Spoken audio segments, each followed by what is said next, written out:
If you're watching this, I'm in prison. When you speak to whistleblowers, they will all say the same thing. David McBride, the whistleblower who exposed alleged war crimes at the hands of Aussie soldiers. I am a whistleblower against the government, so that's a confusion. But I'm not a whistleblower against soldiers. I'm a whistleblower against the leadership, the generals. And what they all say is that I didn't have a choice. Whistleblowing was my only choice. I had to do it. It's a battle that has to be fought.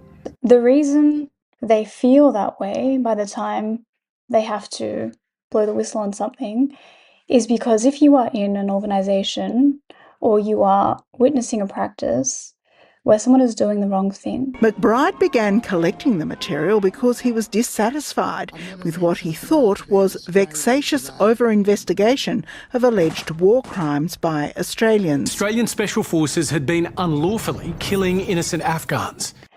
And they are trying to cover up that they are doing the wrong thing. They have to go to such lengths to cover up their wrongdoing that they leave so little space for anyone else to exist in that same place without either also joining in on doing the wrong thing or leaving, or basically just leaving and exiting. I saw Trooper Smith shooting an Afghan, blowing his brains out one day. You could shoot someone who wasn't armed. Sometimes they shot boys running away from them. Sometimes even worse than that, where you've got someone handcuffed and you just put a gun to their head and blow their head away.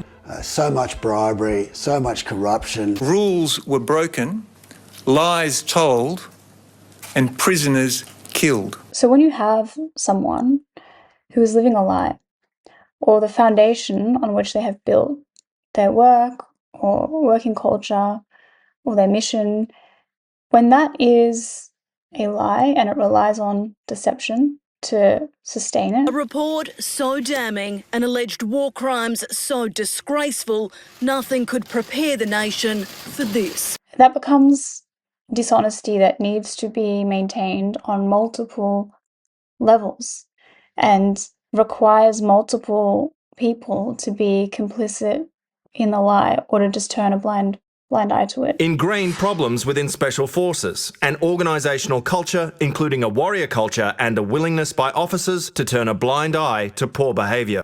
And if you have one honest person who bears witness to something that doesn't make sense to them because they understand that what is being said doesn't match up to what they are seeing and what they're witnessing. And when that person, very often quite innocently, starts to ask questions or tries to make sense of this contradiction. Suddenly you've got a whole group of people who you don't have an army, you've got a bikie gang. And that is a problem. But most people did the right thing. Most people were really good. The problem was with the commanders. When they accidentally stumble upon the truth or a cover-up or what ends up being a huge lie, they can't reconcile what they are doing and who they are with the practices of that organisation or that workplace or that team. I saw the government breaking the law. We were like talking them up, and then we realised we might have backed the wrong people. And then we started saying, shit, we need to get some non-entities, make scapegoats of them. We can't be putting non-entities in jail just to protect famous people. So they can't align themselves with that lie. And so their choices are to either leave or to speak about it, to confront it. And very often that's what they do first. They usually do confront it. They usually do make their concerns known to the parties involved. And they usually do give them a chance to rectify it or to clarify or to, fix it. And because they won't, but the other person who is honest will not conform and will not go along with the lie, then of course they reach breaking point and that person has to leave. And because they leave and they can't explain why they've left, they need to blow the whistle. Over 18 months, McBride stole 235 defence documents, 207 marked as secret.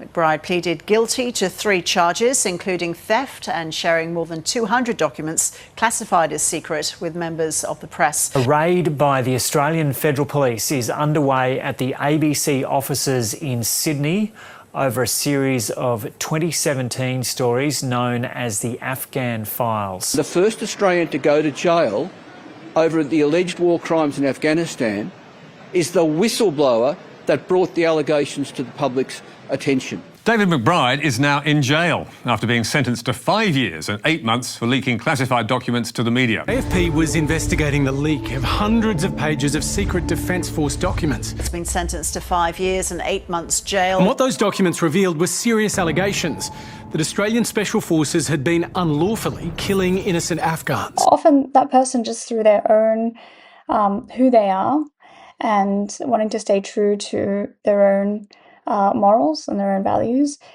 it's just not compatible with an organisation or a person or a culture that is dishonest.